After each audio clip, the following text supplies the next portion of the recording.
বেটি high তা সকালে করে কানা যাচ্ছ বাপের বাড়ি যাচ্ছি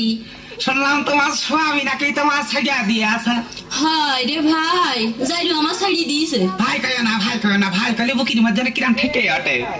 তা বিয়ে শাদি আর করবা না তা সেরকম পালি করতাম তা আমার দিকে তোমার পছন্দ হয় না হাই কিন্তু তোমার আবার যে একটা দোষ আছে কথা কথি গেলে জিবি বেরিয়ে যায়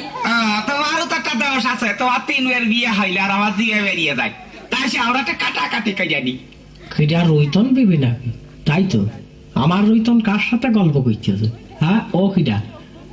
এই রুইতন তুই আসিস নাকি আরে ওই মুখ চিনা চিনি আর কি চিনি আর না চিনি তা তোর কি আমার আবার জ্বালা বাইতে যাচ্ছে আমি আড়ালটা সব শুনলাম তুই নাকি ওর সাথে বিয়ে বসতে যাচ্ছে আরে তা বিয়ে করি আর না করি তা তোর কি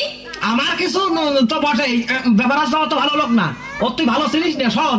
ও আরিচার ঘাটে একবার পকেট মেরে ধরা পড়ে কি হ্যাঁ ওই ঢাকাতে এক লোক পান বেশি বাড়ি আসতেছে তার কাছে টাকা কেটে দৌড় মারে বুঝলি আরে তুই যে বিয়ে করতে চাচ্ছিস তোর বিয়ে করে তোর এবং তোর ছেলের পাচার করে দেবো ও তো নারী ও শিশুর পাচারকারী কি